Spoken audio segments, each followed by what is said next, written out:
Hello everyone. Good afternoon to all of you. How are you all? Great. Okay, so today we will be discussing a very easy and a very important topic from your class 11th syllabus. First, let me introduce myself. I am Pragya and I am your mentor for chemistry. Today we will be dealing with a very important topic which is very important from your class 11th syllabus, also very important for your NEET exams, for your JEE exams, a very important topic which will lay down the foundation of your chemistry. So, the name of the topic is chemical bonding, and it is very easy. What you will need a pen and a paper, and we will go through this session in a very smooth journey, and we will learn very interesting facts today. So, let's start with two words in the chapter, which is chemical and bonding. First, we will learn that what is this bonding? What is bond? And what is its significance? So first we will learn about that. Okay, so what is a bonding? It means that what is bonding? That there is a attractive force between two things, and that force is keeping those things stable. Okay, so let's suppose this is one thing and this is another thing. There is an attractive force between these, and because of that attractive force, these things are in touch and they are in the stable form. So their stability is because of that attraction, right? It will hold, this bond will hold these constituents together. One constituent is this and one constituent is this. So it will hold these constituents together, right? So basically what bond is doing here, it is providing that stability, holding those constituents, right? Now it can be in various ways. This bond can be formed in various ways, like one element can donate its electrons to another, or they can share their electrons together, or only one can share their electron with another person, right? So there are various ways of that, those doing this, but we will learn it later. First, let us focus on this bonding. So when this is chemical bonding, okay, so they are together, they are having this bond, right? This bond will keep those constituents together. Now what will happen? I'll give you a very easy example of this. Okay, so now let us suppose I have carbon, right? Now in this carbon, what I have, that there are four electrons in the outermost shell, right? There are four electrons in the outermost shell, right? In chlorine, this is chlorine, I have seven electrons in the outermost shell, right? So this dot structure which I am drawing here, this is known as Lewis structure. Lewis structure. So this is the way of representing elements. Elements with the electrons in their last shell. This carbon have four electrons, right, in their last shell. So I am making two dots, or I can make two crosses, four crosses, right? Like hydrogen, right? There will be what? Two electrons, right? So sorry, one electron is there, right? So I'll draw it like this. So these are the Lewis structures. Now before moving on to the different type of bonds, one thing which we need to learn is that what is this octet structure, or what is this octet behavior, octet rule? What is the meaning of this octet rule? What is this octet rule? So I told you that this carbon have four electrons in their last shell, right? Now this carbon will have this tendency that मैं इनको चार और electron कहीं से लेके अपना ये last shell में 8 इलेक्ट्रॉन्स कर लेता हूँ, क्योंकि 8 इलेक्ट्रॉन्स जब इसके पास होंगे तो ये ज्यादा स्टेबल होगा, तब ये ज्यादा स्टेबल होगा।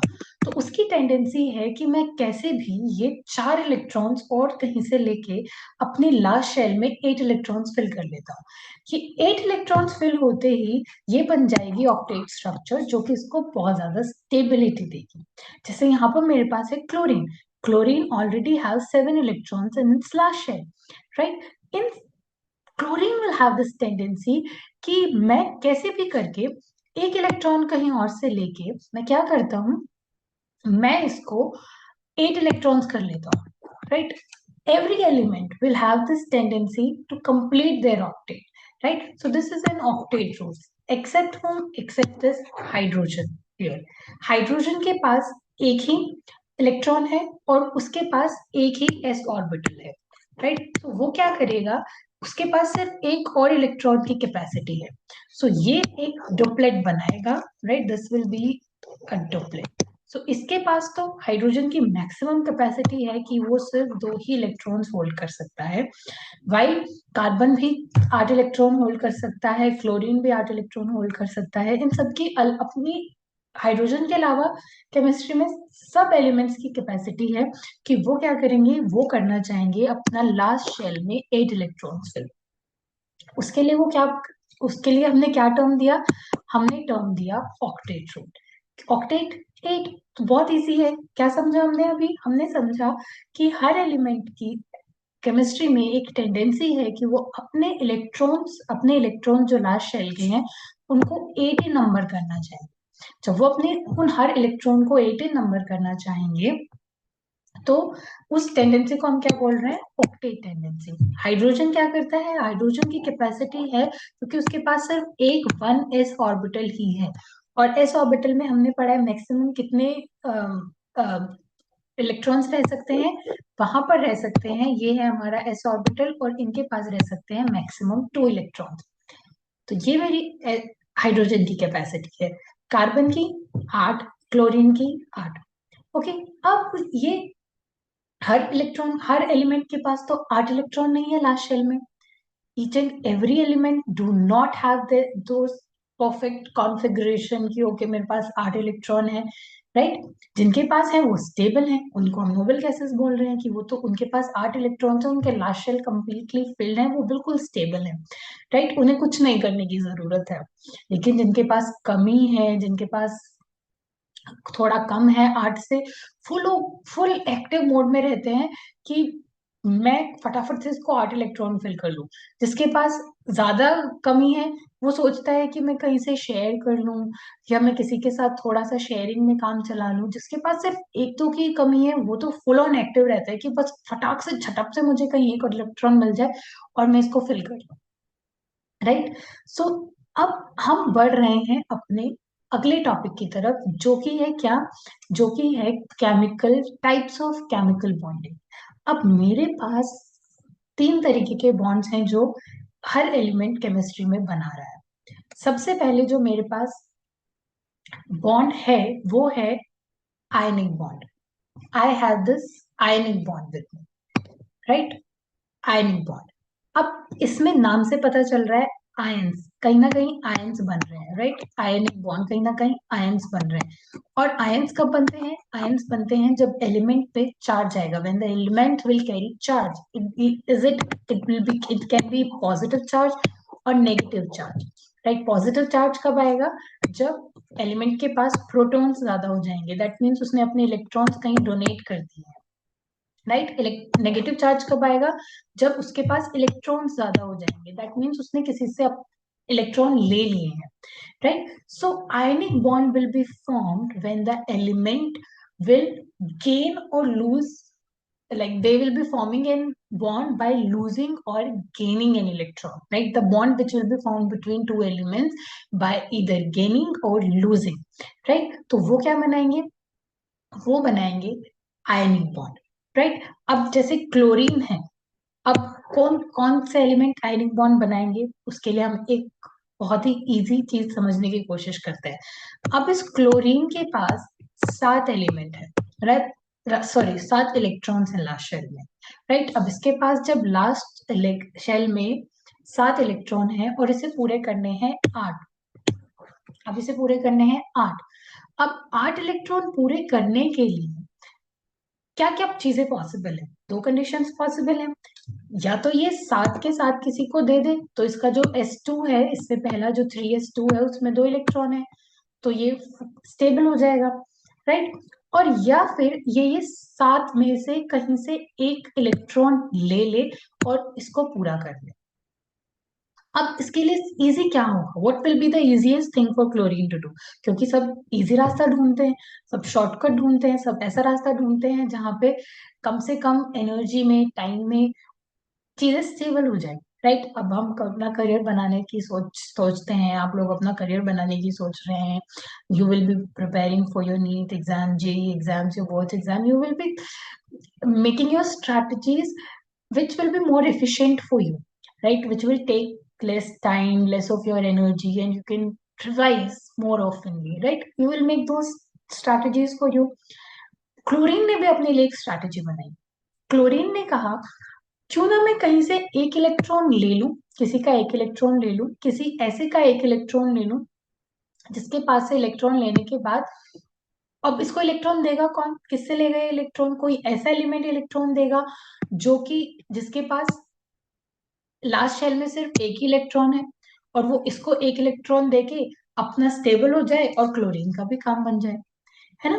तो ये तरीके के बॉन्डिंग होते हैं ionic bonding, where the bond will be form by either gaining or losing. अब इन दोनों के बीच में लेन देन हो गया पूरा। अब इसने एक इलेक्ट्रॉन ले लिया, अब इसके electrons will be more than the proton, right. Proton तो वही रहेंगे जितने पहले थे, अब इलेक्ट्रॉन हो गए पूरे, तो इसके इसलिए इसके पास क्या जाएगा, नेगेटिव चार्ज, और जिससे ये इलेक्ट्रॉन लेगा that will get positive charge, right. तो it will be an ionic bond. ये क्या बना, ये बन गया एक ionic bond. Next bond which is very important for this chapter and we will be learning about that bond in detail, that will be what, that will be covalent bond। अब covalent bond में क्या हो रहा है, यहाँ पे word आ रहा है कोवेलेंट, राइट। तो को का मतलब जहां भी हम देखते हैं इंग्लिश में या साइंस में कहीं भी, तो कहीं ना कहीं शेयरिंग, डिपेंडेंसी, इस तरीके के वर्ड्स हम देखने की कोशिश करते हैं, राइट। अब हमने पढ़ा इसका example, we talked about carbon, right. Carbon में हमने देखा कि लास्ट शेल में 4 इलेक्ट्रॉन्स हैं, लास्ट शेल में 4 इलेक्ट्रॉन है, राइट ना। अब कार्बन एक ऐसे स्टेज में है जहां पर इसके लिए ये 4 इलेक्ट्रॉन देना थोड़ा मुश्किल होगा, राइट। और कोई अपने 4 इलेक्ट्रॉन इसे इतनी आसानी से देगा भी नहीं, क्योंकि 4 इलेक्ट्रॉन देना छोटी मोटी बात नहीं है। अब इसको कोई 4 इलेक्ट्रॉन इतनी आसानी से देगा भी नहीं, और ये भी अपने 4 इलेक्ट्रॉन किसी को इतनी आसानी से नहीं दे सकता है। अब लास्ट शेल के 4 इलेक्ट्रॉन है, 4 और चाहिए, 4 और चाहिए तब ये स्टेबल हो पाएगा, then only it will become stable. So ये क्या कर सकता है, व्हाट कार्बन कैन डू? अब कार्बन के पास एक ऑप्शन बचता है, लेना देना ये नहीं कर सकता है, कार्बन के पास एक ऑप्शन बचता है कि क्यों ना मैं कहीं से शेयर कर सकूं, right. So the bond which will be formed by the sharing of electrons between two elements, क्यों ना मैं कोई एक ऐसा एलिमेंट ढूंढ लूं जिसके पास भी ऐसी ही कोई रिक्वायरमेंट हो कि मैं शेयर कर ले, वो भी मेरे साथ शेयर कर ले, और शेयर करने के बाद हम अपना अपना ऑक्टेट फिल कर लें और हम रह लें, राइट। जैसे अगर कार्बन कार्बन के साथ ही दूसरे मॉलिक्यूल के कार्बन के साथ ही 4 इलेक्ट्रॉन और शेयर कर ले और उनके साथ एक बॉन्ड बना ले, राइट, उनके साथ एक बॉन्ड बना ले, तो दोनों का काम बन गया, राइट, दोनों का काम बन गया। अब उनके पास अपने अपने इलेक्ट्रॉन्स के लिए अपने अपने 8 इलेक्ट्रॉन हो गए हैं लास्ट शेल में, राइट। अब जो यहाँ पे एक एक पेयर ऑफ इलेक्ट्रॉन ये हो गया, एक पेयर ऑफ इलेक्ट्रॉन ये हो गया, और दो पेयर ये इलेक्ट्रॉन के आ जाएंगे जब ये दूसरे कार्बन के साथ बॉन्ड बना रहे, राइट। ये वाले जो बॉन्ड पेयर हैं जो इसमें इन्वॉल्व हैं, फॉर्मेशन ऑफ बॉन्ड में वॉल इन्वॉल्व हैं, those will B bond pair, right. अब ये वाले इलेक्ट्रॉन्स तो कहलाएंगे बॉन्ड पेयर क्योंकि ये बॉन्ड के फॉर्मेशन में इन्वॉल्व हैं, right.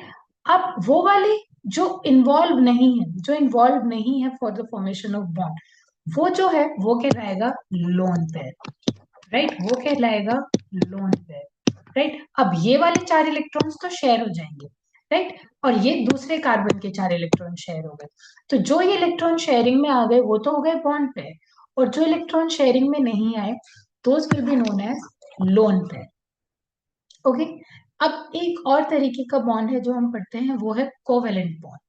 Sorry, this is the covalent bond, those will B coordinate bond. अब वो क्या कर रहे हैं, वो कैसे बन रहे हैं? वो बन रहे हैं जब एक ही कोई एलिमेंट अपने इलेक्ट्रॉन शेयर कर रहा है, दूसरा इलेक्ट्रॉन नहीं कर पा रहा है, दूसरा एलिमेंट इलेक्ट्रॉन शेयर नहीं कर पा रहा है, वो ही अपने इलेक्ट्रॉन्स दे रहा है शेयरिंग के लिए।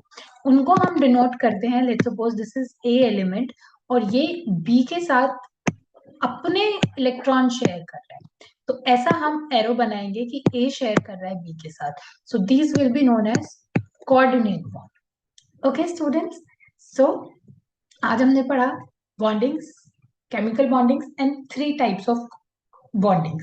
Okay, so this was all for today. Now we will discuss about covalent bonds in detail in our next class. Till then, revise this and make sure you enjoy your day. Have a good day, everyone. Bye bye.